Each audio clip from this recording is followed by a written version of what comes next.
For Pacifica Radio, I'm Christina Onnested. In Gaza, another child has died from starvation in the north, bringing the death toll of starvation to 30, according to the Wafa Palestinian news agency.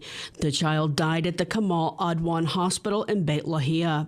The death toll from Israel's war in Gaza has surpassed 32,550.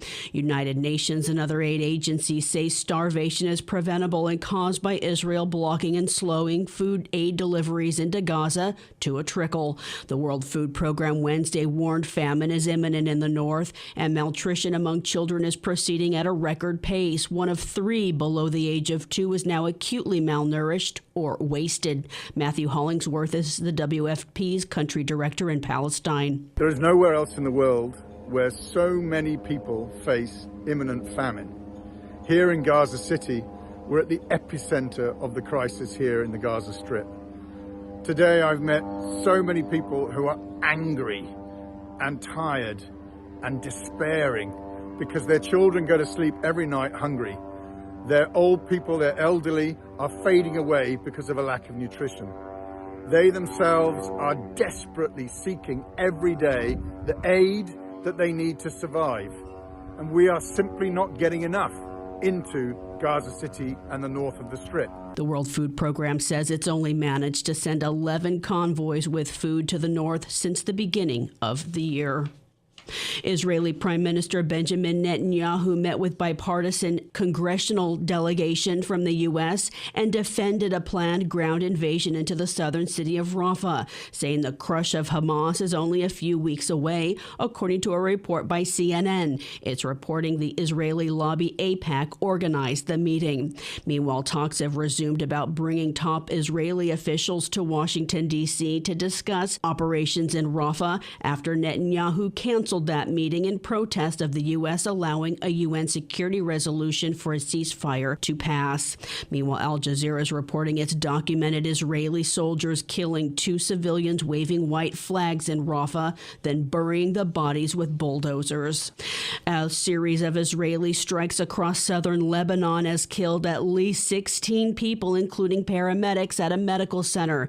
It's one of the deadliest days of fighting in the Israel-Lebanon border since the war in Gaza broke out nearly 6 months ago.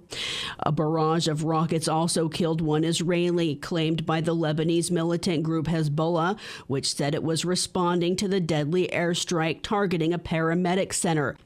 In Baltimore, authorities pulled 2 bodies from the river below the collapsed Francis Scott Key Bridge Wednesday. The bodies were found in a truck that submerged into the river when a massive cargo ship plowed into the bridge, collapsing a portion of it. Here's Transportation Secretary Pete Buttigieg. These were workers who went out to work on a night shift, repairing the road surface while most of us slept. Work is undergoing to recover their remains, and our thoughts and prayers are with their loved ones whose lives are never going to be the same.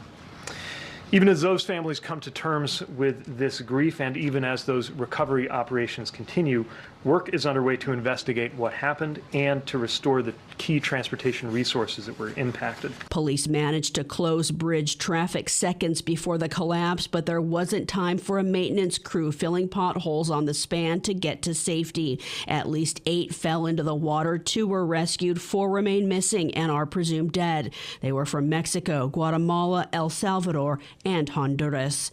The ship remains under the bridge with 1 million gallons of oil and some 700 tons of toxic chemicals on board. Investigations are ongoing. Thailand's lower house of parliament overwhelmingly approved a marriage equality bill Wednesday.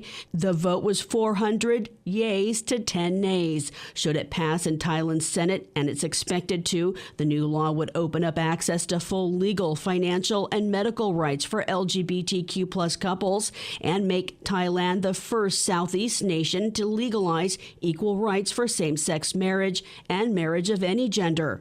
It would be the 3rd country in Asia after Taiwan and Nepal to do so. An Associated Press investigation says it's documented more than 1,000 cases of police killing people with less than lethal use of force tactics other than guns over the last decade in the U.S. That includes physical holds, stun guns, and body blows. death disproportionately impacting Black Americans. Medical officials cited the force in about half those killings, and others officers didn't follow best safety practices, creating a recipe for death. The deadly encounters happened in nearly every state, and the deceased came from all walks of life. 3 white men are asking a U.S. appeals court to throw out their hate crime convictions in the killing of 25-year-old black man Ahmaud Arbery. He was chased by the men in pickup trucks and fatally shot in the streets of coastal Georgia in 2020. The 11th Circuit Court of Appeals heard oral arguments Wednesday. I'm Christina Onnested, reporting for Pacifica Radio.